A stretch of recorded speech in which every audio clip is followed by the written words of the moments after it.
This is Liz. I'm Sarah.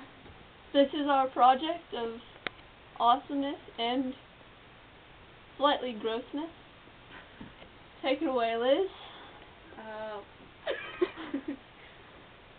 These are pictures from when we were mixing our Play-Doh. That's when we were putting coloring on one. And those are the finished products.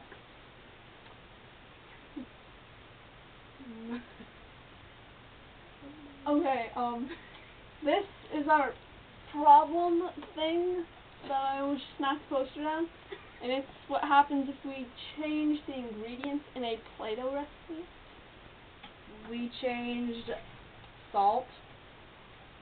The white one was salt, which we mixed orange. The brown one was coffee grounds, and the blue one was sprinkles. Down there, and we'll mark it over again. I just pointed.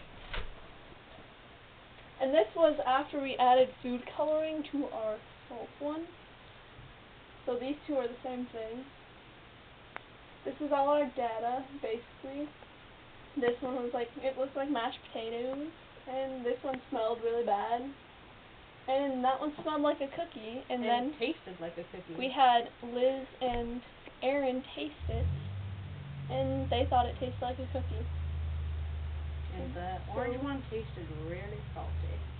Our hypothesis was if we replace the salt in a Play-Doh recipe, then we can still get moldable Play-Doh. Our analysis was that, that we can replace the salt in the recipe, and it'll get like a similar product. The texture will be a little bit different.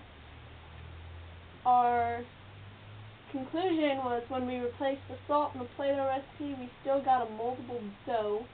Therefore, we had a correct hypothesis. Liz?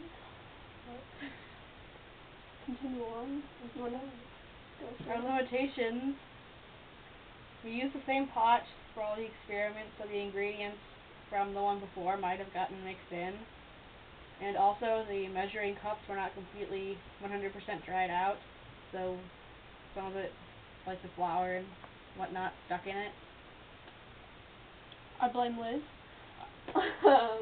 Our resources was vendors.about.com/od/p-start-invention/a/playdoh.htm and instructable.com/id/how-to-make-Play-Doh. /number step 1. That doesn't make sense. Okay, anyways. Should we tell them how to go? Okay, basically, what we did was our materials, we took 1/4 of the recipe because we didn't want a bunch of Play-Doh, which was good because it was really gross when you touched it. It was really gross. Shut up. Liz does not know what she's talking about today. So, you don't know how to divide. The original recipe was 2 cups of flour, 2 cups warm water, 2 tablespoons vegetable oil, and a cup of salt. And procedure, we mixed all of the ingredients into a pot, and then we put it over low heat and stirred it up. And then it started to clump together into this weird looking dough, I guess that makes sense. And then we took it out and kneaded it until the texture was silky smooth. Which it wasn't. It wasn't exactly because smooth. of the sprinkles and coffee. The sprinkles and coffee were they weren't very smooth, but the mashed potato looking one was. And then what we did was we had this big ball. Upside down. No, it's not. Apparently our picture's upside down. I don't see why it matters. But we just made a little indent, like a bowl inside, and then we put a bunch of food coloring in it and mixed it up until we got it all nice and orange.